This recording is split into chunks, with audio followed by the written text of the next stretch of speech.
Discerning Hearts presents In Search of the Still Point with Dr. Regis Martin.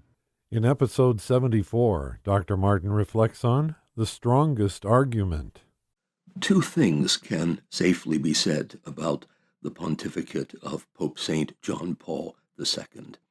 That while it revealed a man steeped in the love of God and love for the Church, it was equally steeped in a great deal of paper, the result of which has been a body of writing as profound and beautiful and voluminous as anything since Pope St. Gregory the Great.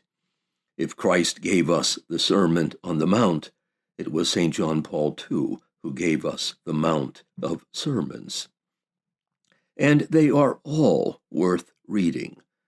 But here is something to which I find myself returning again and again, especially this week as we draw near to the Lord's Passion and Death.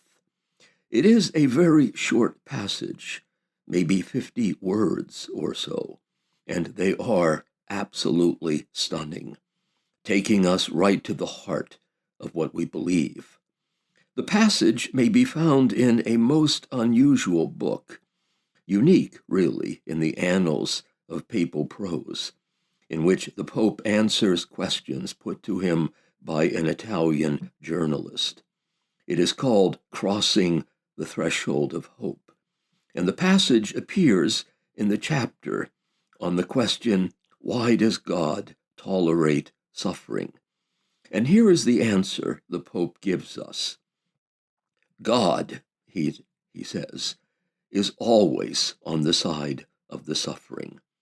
The fact that he stayed on the cross until the end, the fact that on the cross he could say, as do all who suffer, my God, why have you forsaken me? This has remained in human history the strongest argument. If the agony on the cross had not happened, and here the Pope brings his analysis to a climax positively sublime. If the agony had not happened, then the truth that God is love would have been unfounded. Now that is an astounding admission of faith, that if God had not gone all the way to the cross, had not freely entered into the hellishness of God-forsaken sinners, then the truth that he is finally and eternally love would simply not have been sustained. It was not enough, in other words, for God to say it. He had to show it. Not enough to declare it in propositional form. He had to dramatize it in person, and to do so amid all the concrete particulars of a life spent in the awful shadow of death upon a cross.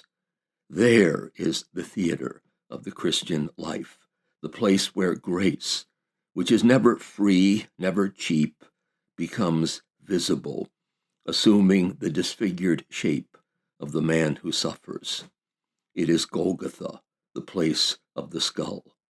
And so when you ask what is it about the Christian faith that distinguishes it from every other competing creed on the planet, it is here on this hill of Calvary where Jesus Christ willed to hang in mortal agony for the world's sin, the world's indifference.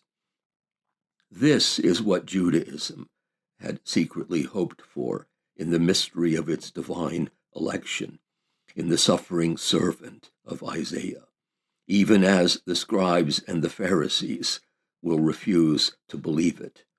And this is what Islam rejected in its recoil from the human flesh and its history that Christ assumed in that daring and reckless descent we call incarnation. As one of the very few religious leaders who had the courage to point out, Pope St. John Paul reminded us that, quote, while some of the most beautiful names in the human language are given to the God of the Quran, their God, the God of Islam, remains ultimately a God outside of the world, a God who is only majesty, never Emmanuel, God with us. Islam is not a religion of redemption. There is no room for the cross and the resurrection. It doesn't get much more riveting than that. Thanks for listening. This is Regis Martin in search of the still point. You've been listening to Dr. Regis Martin in search of the still point. For more episodes in this series, visit discerninghearts.com, or you can find it in our free Discerning Hearts app or on many other streaming platforms. Discerning Hearts is a 501c3 nonprofit Catholic apostolate dedicated to evangelization and spiritual formation through the use of new media. To learn how you can support our mission, visit discerninghearts.com.